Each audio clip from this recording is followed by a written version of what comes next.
Okay, and welcome back, students who are taking financial accounting. And in this series of videos, we're covering the theory from Chapter 9, which is on current liabilities and long-term debt. And specifically, in the last three videos, we were talking about bonds.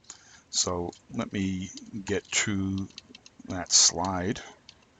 Come on, go down, page down. All right, why is this not going down? There we go. All right, so um, in the previous video, I had said that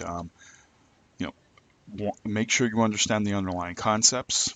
So that means make sure you understand what was in videos 1, 2, and 3, because everything in here is cumulative. Okay, one builds upon the other. I had also said that you should understand amortization, because amortization is going to come into play here as I discuss discounts. So, all of that theory you need to know in order to be able to go forward. I'm not going to keep on going back over previous theory just to be able to introduce the new theory. All right. So if you have to, go back and watch those videos again. You have to understand it and apply it in order to be able to move forward. So in the last video, I had talked about um, you know using the information from the textbook, okay, using the numbers that are in the textbook, but not all of the information is there. Like, for example, I had said that they're saying the value of the bonds is 478,000, but they're not telling you how they got there. They just said, oh, it's discounted. Okay, I mean, they had a par value. Okay, and they're using 500 bonds at $1,000 each. I'm sorry, $1,000 each, which means the value of the bonds at par is 500,000. Okay, but they didn't relate it to the price of the bonds in the secondary market, which means that if the price goes up from a par value of 100 to 101, that's at a premium. If it goes down to 98, that's at a discount. Well, if the value of the bonds is $478,000 right now, that means that the value of those bonds are at a discount. But the textbook isn't explaining how they get to that discount. So I'm going to try to just allude to how that's arrived at without getting into way too much detail. But I'm not going to make up a new set of numbers in order to cover all the concepts. I think it's easier to just use the numbers that are in the textbook, and I'll explain how those numbers are arrived at, and that's of more benefit to you. So in the last video, I had talked about par. Okay, it was 500,000. The value of the bonds was 500,000. Okay, and I had explained that that's bonds have a face value generally of $1,000. So 500 bonds were sold in order to get to the value of $500,000 at par. And these were at 8% interest for 10 years, and it was assumed that the interest was being paid semi-annually, or every 6 months, right? So I showed how at par, okay, how the value of the bond is booked when they first sell the bonds, okay?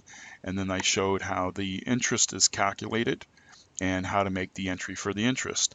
And then lastly, after 10 years, how the bond would be repaid, and to clear it off the books, because you're paying back the face value of the bonds to those people that had the bonds. So, pause the video and write, copy all of this down, right? Because I am going to erase this in order to be able to move forward. All right, so here's me erasing.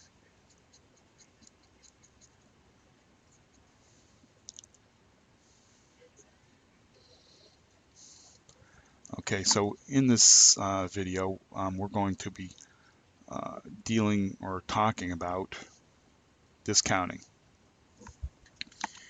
Okay, so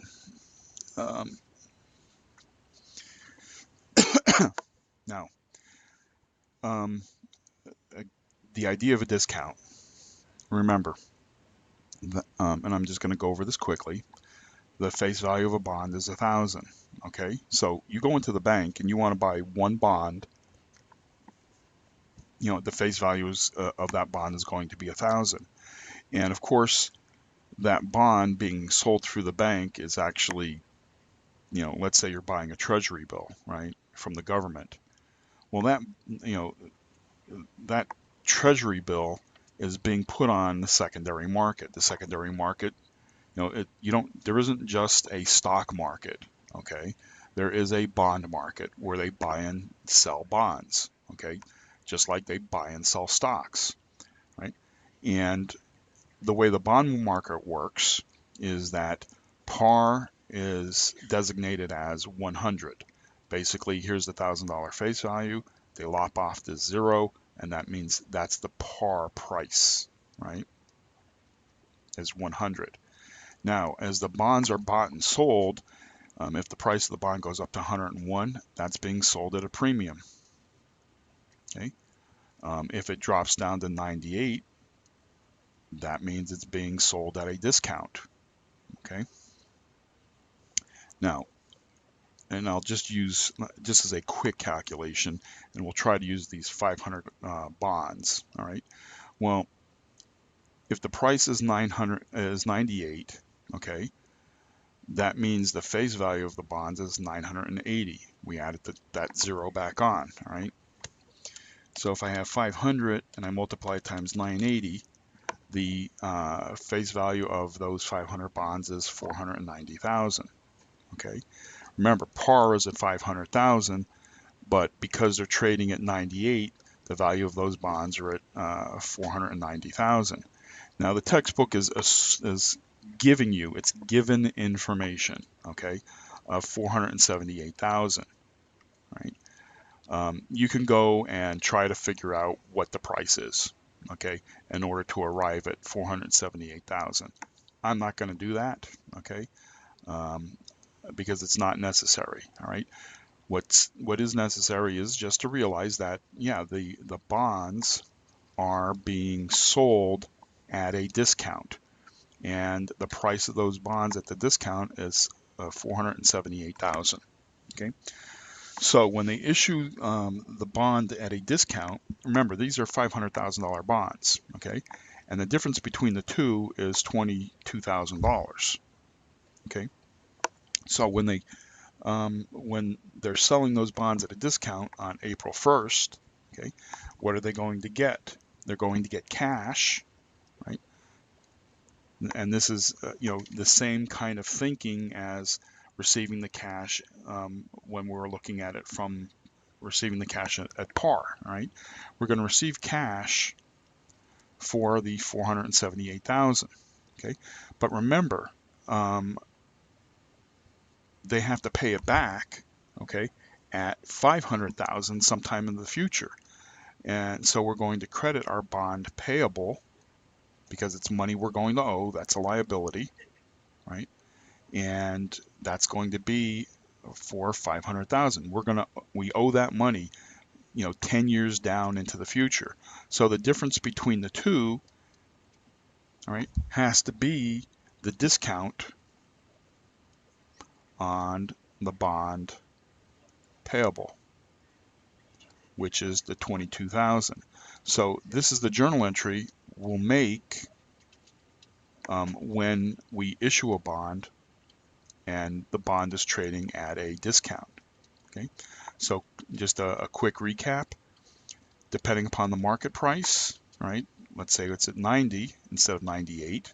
Okay, 500 bonds at 900, because remember we just add a 0 to the price to get the value of the bond.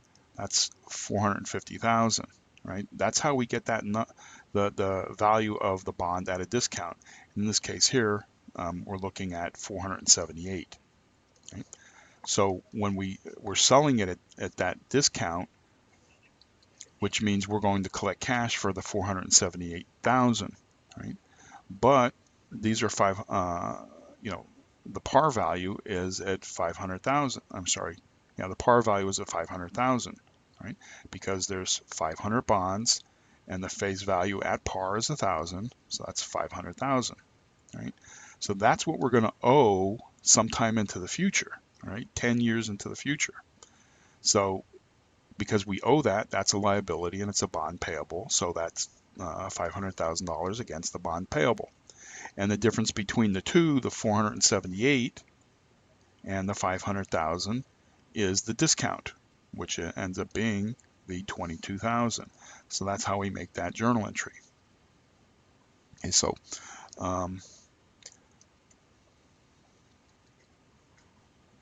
yeah, I'm not going to erase this just yet because I just cleared out a space here. Okay,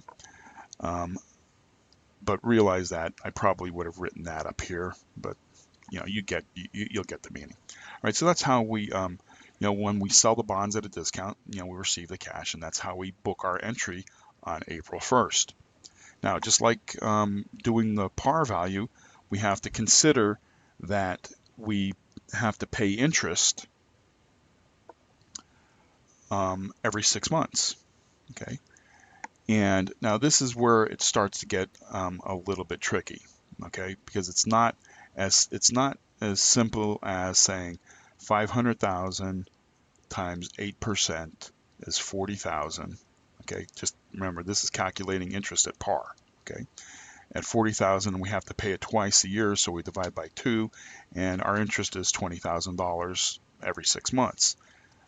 It's not that simple when it comes to the discount. Right? With the discount, yes, we're going, because that the person who bought the bond, they have that coupon that says they're getting $40,000 every year, and divided twice a year they're receiving that payment. So yes, they're going to receive $20,000 in interest every 6 months. However, when it comes to dealing with a discount, okay, we have to factor in this the discount itself. Now remember, our discount is 22,000. Okay, that's our discount right there. Right, and when we have to pay the interest, okay, that's an expense to us for borrowing that money. But we also have this discount that we have to take into consideration because the bonds are at 500,000 and we're only getting 478. That 22,000 is also an additional expense to us. Okay, and that 22,000 is as a discount is an expense to us over the course of 10 years. All right, because it's the difference between the two. We're getting 478 now, and into the future we're paying back 500,000. That's a $22,000 expense, as a cost of the bond in and of itself that is being incurred over the course of the 10 years. Right? So if we have 10 years and we're paying it semi-annually, right? That's twice a year. That means we're going to make 20 payments for interest, right? We're going to pay this $20,000 here in interest 20 times over the course of the 10 years. However, we also have this discount, okay?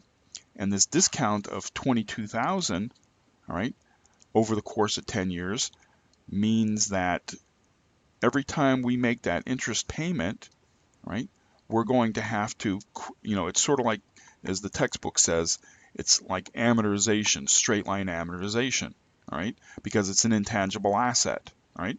Or if you wanted to think about it just from the perspective of depreciation, this would be like straight line depreciation. But realize that straight line depreciation on a fixed asset, amortization on an intangible asset is the same as depreciation on a fixed asset. One is tangible, one is intangible. And when we're talking about bonds, we're talking about something that's intangible. It's only a piece of paper, okay? There's no physical equipment or anything like that. So we have to amortize this discount. and we amortize it straight line. So if I have $22,000 of discount and I'm going to amortize it over 20 periods, I divide the 22,000, right, by 20 periods, and I get $1,100 each and every period. Okay, so this is the amortization portion of that discount. Right? Now, go ahead and pause the video and write this down because I'm going to erase in order to be able to make the journal entry for this. Okay, here I go. Okay, so we know that every time we have to, and I'm going to do this in blue, so on September 30th, 6 months later, okay, we have to pay interest. Okay, so what are we going to do? Well, we're going to credit our cash, okay, and that's going to be for $20,000, right? Because that's the interest payment we're going to make. I shouldn't have erased that 500,000. That's okay. That's 8% of the 500,000. Actually, let me do this. It said par was 500,000, 8% over 10 years. Okay. All right, so on 9/30, sorry about this. Right, so I'm going to credit our cash for the $20,000 of interest, right, that we calculate that we have to pay every 6 months. Okay. We also have to take into consideration this $1,100 on the amortization of the discount, right? So that's going to be a credit to the discount on the bonds payable for $1,100. Now, remember, well, why are we using discount on bonds payable?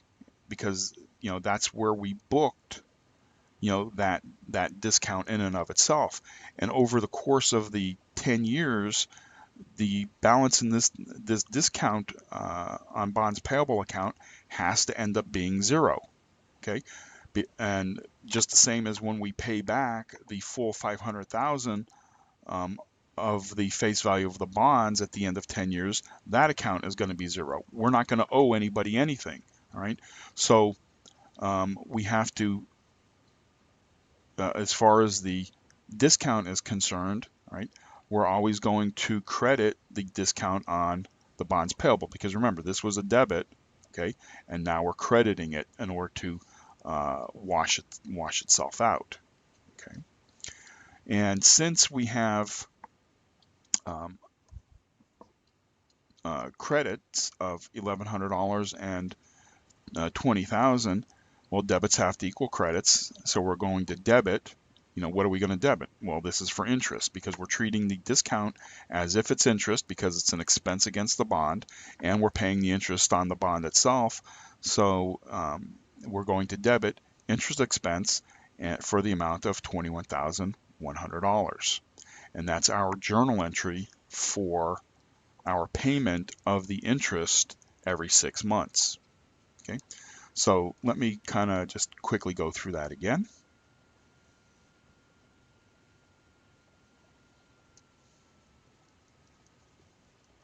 All right, so this was our original entry to book the sale of the bonds. Now we're going to make an entry to book the interest that we're going to pay every 6 months, right here, right? So we have we have 500,000 as the face value at 8%. This is what every time somebody comes in, every 6 months, they're going to bring their coupon in to collect their interest. 500,000 at 8% is 40,000 a year, and it's semi-annual, so we divide by 2, which means there's an interest payment of $20,000 each and every 6 months. That is our credit to cash. Okay. Now, we also have to take into consideration our discount, right? Because we're considering our discount as an additional expense against this bond, because, we're not getting it at face value. It's costing us money, all right, because we're selling it at a discount. Well, that $22,000, all right, we're going to expense that in the same time frame that we have our interest expense. So if we're going to amortize it, and when we amortize it, we're saying, okay, the bond is for 10 years and there's 2 payments a year. So 10 years times 2 payments a year, that's 20 payments over the course of that 10 years. So when we amortize, we're going to divide the 22,000 by the 20, and we end up with $1,100 that we're going to amortize each period that we pay out the interest. Okay, so that becomes that $1,100 goes against the discount on the bonds payable. With the idea being is that when we originally booked the sale of the bond, we debited our discount. Well, in order to wash it out so that the balance in that bonds payable account ends up being 0, we have to credit it. Okay, and now since in making this journal entry, debits have to equal credits. Well, if I have credits of $21,100, I have to debit something else. Well, what am I debiting?